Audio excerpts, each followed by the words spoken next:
What's going on, everybody? Nick Whalen, Jeff Erickson here from RotoWire. We are on to week 13 of the NFL season. No buys this week, Jeff, but we have a bit of a wacky schedule. 3 games on Thursday. We got the Black Friday game on Friday, and then still a full Sunday slate coming our way. So a lot to piece through as we take a look at some sneaky ads for the week ahead. As always, we will start at quarterback. I got a few names on my list, Jeff, but I'm curious to see where you want to go first at the QB position. It's possible that Cooper Rush isn't as bad as we thought. Looked okay against Washington. Jalen Tolbert dropped conversion in the red zone, which would have led to a first down. That may have, instead of having the first missed field goal opportunity, they may have scored a touchdown. Who knows? Maybe put those points on earlier. I mean, we haven't got CeeDee Lamb in the end zone because of this. But then again, sometimes Dak doesn't do it either. So Rush is useful. I don't love the matchup against the Giants on Thanksgiving, though. Giants pass defense is actually pretty legit. I'm going to go a little heretical and say maybe Bryce Young might be of interest going up against this Bucs pass defense. Has been pretty weak last week against the Giants, notwithstanding. I think they're an attackable pass defense. No question about it. And Bryce Young is in that mix of kind of the same group of quarterbacks who are always available in one QB leagues, and a handful of these guys might be out there in 2 quarterback leagues. You know, Jameis Winston, Derek Carr, Will Levis. But after what we saw last week, I mean, I think Bryce Young, probably my favorite of those if we're just looking at week 13. Right. You know, not only has Bryce Young started to play better, we're starting to see some weapons emerge for Carolina. Adam Thielen's back in the mix. But you mentioned Tampa Bay. They have allowed the 2nd most fantasy points per game to the quarterback position this season. We didn't really see it this past week, of course, because it was Tommy DeVito and a dysfunctional Giants team. But I think if Bryce Young could move the ball and make some of the big time throws that he did last week against KC, should absolutely be able to translate that to a better matchup in Tampa Bay. Keep an eye on Aidan O'Connell. Looks like the Raiders are at least hoping that he'll be back healthy to take over for Gardner Minshew, who broke his collarbone in week 12. So should see Aidan O'Connell back under center. If it's not him, then it would be Desmond Ridder, of course. Don't really love either of those options, but you and I have talked all season. There's not a huge downgrade going from Minshew to O'Connell specifically. Yeah. I'm also curious to see where Daniel Jones signs, because there's some teams where he'll have an opportunity to play right away and plenty where he'll be just manning that clipboard and imputing all of his local knowledge and veteran experience there. But we'll see what happens with that. But, you know, in super flex leagues, any port in a storm. So you take a look at that there. Yeah, I've been tracking that as well. I mean, Vegas could be a spot that would make sense. If Daniel Jones would be interested in potentially walking into a starting job. The New York Jets, we've heard rumblings of an Aaron Rodgers shutdown. I mean, that would be bizarre on a number of levels, but I think all options are on the table when it comes to Daniel Jones. I mean, the one that was kind of in the back of my mind is, what if this Brock Purdy shoulder situation ends up being a little bit more severe than they're letting on, with the 49ers? Think about it. But, for now, probably don't have to think too hard about Daniel Jones, but he is officially a free agent. We could see him sign somewhere this week. I'll also add that Trevor Lawrence is about 20% rostered in ESPN leagues. I think there's a pretty good chance he's back this week. He's on the practice field to start the week. The spread in that Texans-Jags game would certainly imply that Trevor Lawrence has a decent chance to play, so make sure you check for him. And obviously we have 6 teams on bye in week 14. So even if you don't love any of these options, you're like, well, I'm not going to start any of these guys. That's all well and good for week 13, but you might want to preemptively look into some quarterbacks to add ahead of week 14 when we have Denver, Indy, New England, Washington, Baltimore, and Houston all on bye. If you can add that quarterback this week, try to avoid the bidding war coming up before week 14. In that case, Will Levis strikes me as interesting, especially because this week against the Commanders isn't terrible, and then home game against the Jaguars next week. No offense. Yeah, no offense taken. That is a matchup that we need to target, that Jaguars secondary. Let's move on to the running back position. It's been dry the last couple of weeks at running back. We at least have a few names here, partially because of some injuries in both Vegas and Washington. Yeah, that's right. And Washington is where I want to start. They've been struggling to run the ball lately too, and I think that's a big key to their offense. Tennessee is not going to be a team that you're like, oh yeah, got to start my running backs against them. However, if there's some definition, if Brian Robinson and Austin Eckler are both out, Robinson with the ankle, Eckler with the concussion, and especially Eckler, he probably should be out, 2nd concussion of the year at least, then I think McNichols is the play. I think Rodriguez might get more between the tackles, but McNichols is the red zone guy and the pass catching guy. So I think he's the one of the two that I prefer to roster. Yeah, and McNichols has been in the mix for this team all year. I mean, he's had some games where he'll see 25, 30+% snap share, even when Eckler and Brian Robinson are healthy. He's vultured a handful of touchdowns on the year. So if you're choosing one of those Washington backs. And again, especially if Robinson and Eckler are out, I think McNichols has to be the guy. Ameer Abdullah out in Vegas. If you picked up Abdullah, you threw him in your lineup this week, I think you're satisfied with what you got. 5 catches, almost 40 yards, got in the end zone. Obviously didn't do much on the ground. That is not going to change. Vegas is the worst running team in the NFL. It doesn't seem to matter who they're facing. It's just not going to be a good run game. Sincere McCormick, of all people, actually outrushed Abdullah in week 12, but it's really about the pass catching volume for Ameer Abdullah. And we'll see on Zamir White and Alexander Mattison. Both were out in week 12. Raiders have a short week playing on Friday at Kansas City. So you'd think that there's a pretty decent chance at least one of White and Mattison miss another game.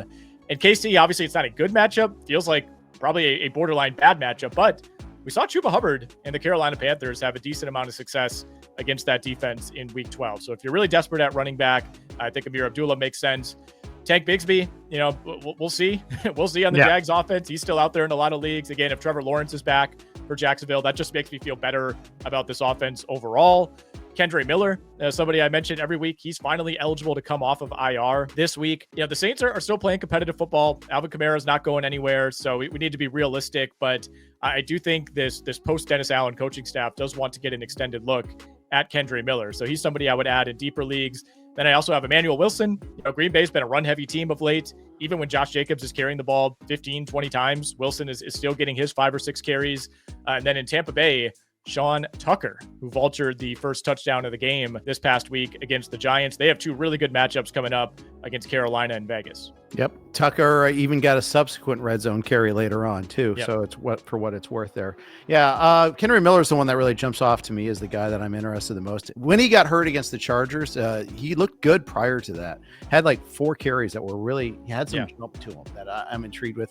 Facing a Rams team that just gave up the Saquon Barkley, monster game on Sunday night. So possibility that he could come through there. Jaylen Wright on Miami's another guy I'd throw out there as he's ascending past Raheem Mostert at the very least. Let's get to the receiver position. Where do you want to start here, Jeff? It's ugly. First of all, let's start in Green Bay on Thursday night. Romeo Doubs has the concussion. With such a short turnaround, I think that it's unlikely to make it back. Just check your roster, check your ownership levels and the other Green Bay receivers. It's always tough to count on one particular receiver. It seems like it's someone different each week. Christian Watson's making plays against the Bears, taking balls off his helmet the next week. Who knows? But Reed's probably taken. Watson's probably taken. But you might want to take a peek there a little bit there and see. It's tough to count on any single one of those guys, though. Yeah, it's tough to count on Jaden Reed and Christian Watson even at this point. Jaden Reed's been a disaster for fantasy the last couple of weeks. It's just 2 consecutive low-volume passing games for Green Bay, and for fantasy purposes, hopefully that changes this week against Miami. I would not expect Romeo Doubs to play coming off the concussion on a short week. I think this in deeper leagues, it brings Dontavian Wicks back into the mix. He's the next guy up in terms of the snaps and the routes run. We did see a lot more of Bo Melton and Malik Heath this past week as well. Malik Heath found the end zone late in that game. Right. I would just go back to the well on Wicks before I go too deep on this depth chart, but the Packers game script wise have been really, really difficult to predict in recent weeks. Devaughn Vele out in Denver. I think we need to talk about him. He's got double-digit fantasy points now in 3 straight games, had 9 targets in that win over the Raiders in week 12. Consistently been second on the team in snaps and routes behind Cortland Sutton. And, the better that Bo Nix plays, the better we feel about him. In Washington, Noah Brown, I think, makes a lot of sense. He's coming off a 10-target game against the Dallas Cowboys. Washington now faces a Tennessee team that is one of the best in the NFL against the run. So I don't think this is the spot where Washington all of a sudden gets back on track with its ground game. They're going to have to throw a lot in week 13. Brown has 5 games this season already with at least 55 yards, 5 games with at least 6 targets. Yep. And I throw on Adam Thielen, who still probably is available in a lot of places. And again, we mentioned liking Bryce Young. If you like Bryce Young, you're going to like Thielen against Tampa Bay. I think, he's close to having a much bigger day. Got targeted in the red zone once. Another time he got targeted on a 2-point conversion, took an illegal hit to jar the ball out from him. The point is he's getting targeted in the end zone. That's what we like to see. And it ended up being that David Moore instead got the touchdown. If Coker is out again, then I think even more is a good desperation play. Speaking of touchdowns, Nick Westbrook-Ikhine, 6 touchdowns in his last 7 games. At some point, this is going to end. I don't know when that point will be, but I think he warrants an ad in deeper formats. I feel like we talk about a Colts receiver every week. Josh Downs got banged up in week 12. Does not sound like he's going to be out there in week 13, so that pushes me more toward Alec Pierce. I know he's coming off a bad game, but his one catch went for 39 yards. Feels like every catch this guy makes goes for a big play. He's going to be hit or miss, but I would roll the dice on Alec Pierce in a deeper league with the Patriots on the schedule this week. Tre Tucker, if you're really digging deep in that Vegas offense, he was targeted 8 times in the Denver game. Fairly low upside here, but we'll see. Raiders again going to Aidan O'Connell. Should be a pretty pass-heavy script, you would think, against Kansas City on Black Friday. And then I have Calvin Austin on my list as well. Another good matchup this week going up against that Cincinnati defense. Had some big plays in the snow on Thursday night in Cleveland. He's not been a high target guy by any means, but is one of those guys that when he catches the ball, it tends to be, a deep ball. They find him in the end zone. So shooting for upside when it comes to Calvin Austin. Might only have 2 or 3 catches, but you're hoping one of those goes for 45 yards. Yep, exactly right. And it's just, I'm wondering after the bye, maybe they incorporate Mike Williams more, but more would be 1 target, 2 targets. So, it still could be enough for Austin to go around. All right, let's go to tight end. Some interesting names at the position this week. And I'll start by asking you, Jeff, is the Mike Gesicki experience over now that T. Higgins is back? Can we set him aside, or would you pick up Mike Gesicki in a deeper league? Probably over. I mean, there'll be flashes every once in a while. He still gets targeted here and there, but, clearly he's not, it's going to go down quite a bit. It already has. And because he doesn't, part of the problem for Mike Gesicki is he doesn't block. So he just limits the number of snaps he can be in there. And tight ends, they benefit a lot from play action, right? When it looks like it's a run and instead they go out in the pattern and they score. Well, Mike Gesicki's in there. Doesn't look like a run. So he doesn't get that benefit there. I would suggest 2 guys that are possibly available, if other than just guys coming back from injury. But Theo Johnson has been getting a heavier target range for the New York Giants lately, and it's hard to ignore what Noah Gray's done the last 2 weeks with 4 touchdowns. Tight ends are being so touchdown dependent. I don't think it's necessarily something you can count on, but you never know. Against the Raiders on Black Friday, he could still do it again. He's the Nick Westbrook-Ikhine of tight ends. Yeah, it's the Nick Westbrook-Ikhine, the Roschon Johnson of tight ends, whatever you want to call it. 4 touchdowns in the last 2 games, man. We got to pay attention. It does feel like, if you grab Noah Gray this week, you're going to miss the boat. But, he's going to be a part of that offense, whether we like it or not. I would check for Noah Fant, by the way. He's now missed 3 games in a row, but he had a chance to play this past week against Arizona. They took that decision down to the wire. You would think he has a pretty decent chance to return in week 13. If not that, then week 14. He had been a pretty consistent, ultimately lower end option in deeper leagues, but somebody that I would consider grabbing.